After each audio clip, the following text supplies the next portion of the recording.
그렇기 때문에 굴종과 구걸로는 나라를 지킬 수 없다는 겁니다, 여러분.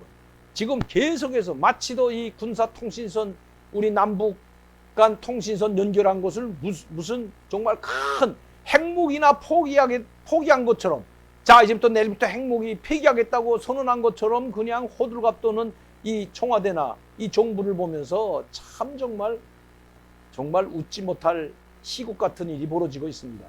아니 그 통신선 연결해 줬는데 그리고 나서 마치도 그것이 무슨 큰 선물인 양 이 호들갑을 떠는 통일부나 이 청와대를 보면서 말입니다. 우리 그 남북 공동 연락사무소를 폭파하실 땐 말 한마디도 하지 못하고 이 연락사무소를 폭파시키고, 그리고 탈북자 단체가 전단을 보내니까 김여정이 지시를 즉각 받아 물어가지고 바로 조사에 들어가고 수사에 들어가고, 수사라니까 수사에 들어가고, 없애버리니까 없애버리겠다고 하고, 그리고 고소하고, 경찰에 고소한 거 아닙니까? 자, 그 단체를 고소하고, 그러고도 모자라서 전단 금지법까지 만든 이 정부입니다. 이렇게 굴종하고 구걸한다고 해가지고 나라가 지켜집니까, 여러분? 평화가 지켜집니까, 여러분? 결코 굴종과 구걸로는 나라도 우리 국민도 지킬 수가 없다는 것입니다. 그것은 역사의 지금까지 역사적인 사실인 것입니다.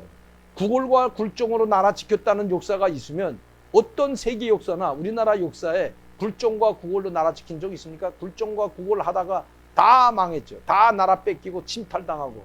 그게 어딥니까? 우리는 중국한테, 당나라한테, 수나라한테 얼마나 많은 침략을 당했습니까? 얼마나 굴종을 했습니까?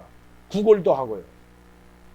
조선시대, 고려시대, 얼마나, 뭐 고구려시대도 마찬가지고요. 그래도 고구려시대는 조금 그래도 연개신문 있을 때까지만은 양만춘 장군이 조금 낫지만 그 이후에 좀 보십시오.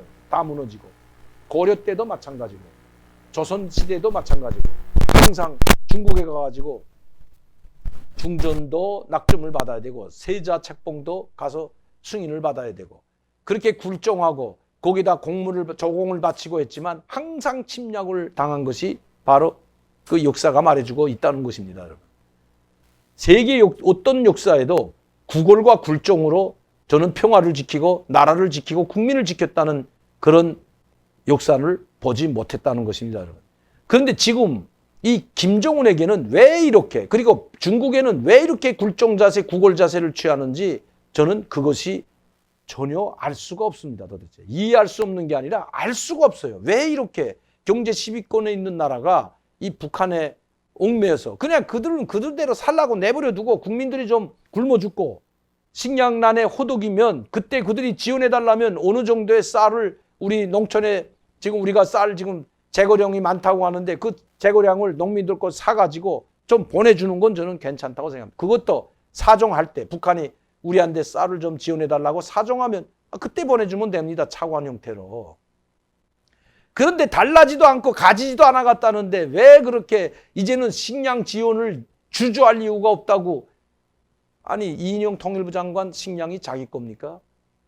통일부에 책정돼 있다는 뭐 몇천억, 뭐 한 1조 원 정도가 있는 걸로 알고 있는데 그 계속 증액을 해가지고 지금까지 돈을 못 썼기 때문에. 그런데 그 돈이 통일부 장관 당신 것입니까? 그건 국민의 세금이에요, 세금. 그런데 왜 방역 장비를 비롯해가지고 뭐 이 코로나 예방주사까지, 예방이 아니고 방역 주사까지 보내주겠다고 하질 않나. 받겠다고만 하시면 아마 보내주고도 남았을 겁니다. 방역 물자 보내주겠다고 하고 지금도 식량 지원 주저하지 않겠다고 하고. 왜 이렇게 구걸과 굴종만 일삼고 있는지. 이 중국에 대해서도 마찬가지죠. 말 한마디 하지 못하고 우리가 지키려는 이 사드를 가져다 나왔을 때 이 중국 행태, 우리는 똑똑히 보았습니다. 한 개 그룹이 아주 초전 박살 나가지고 중국에 들어가 있던 수포 수백 개의 점포가 그냥 다 뺏기고 나오다시피 철수한 사실을 지금 다 잊어먹은 것 같습니다. 이 정부는. 그래도 중국의 눈치만 보고 조사세를 취하고 그래도 중국에 대해서는 그나마 조금 좀 낫다고 생각합니다. 이 북한에 대해서는 정말 지금까지 4년 동안 문재인 정부가 북한에 했던 그 행태들을 한번 보십시오. 얼마나 저자세하고 굴종을 했는지. 오죽했으면 김여정 자기 딸보다 어린 여자 아이 한 대서 저렇게 비난과 비방을 다 두들면서도 말 한마디 하지 못하고 오히려 김정은을 솔직하고 결단력 있는 사람을 쏴 죽이는 게 그게 결단력 있는 겁니까, 여러분? 압록강을 배고파서 압록강을 넘는 사람들은 무자비하게 총살 사격하고 죽여도 좋다는 명령 내린 김정은이가 솔직하고 결단력 있는 사람입니까, 여러분? 문재인 눈에는 그렇게 보이는 것 같습니다. 그리고 이번 남북연락선 통신선 연결하자 그냥 감지독지하는 이 정부, 그리고 문재인 대통령. 언제면 이 사람들 정신 차릴까요?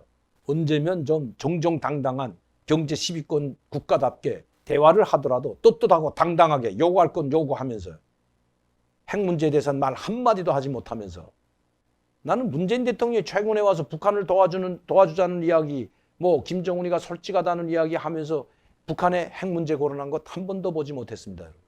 뭐 수석회의나 국무위원 장관 회의를 주재할 때에도 북한의 핵 문제에 대해서는 이야기하는 것 보지 못했어요. 이제는 바뀌어야 됩니다. 그래서 우리가 문재인 대통령이 바뀌지 않으면 우리가 바꿔야 합니다. 결론은 그것밖에 없다는 것입니다. 방법은 바로 그것밖에 없다는 것입니다.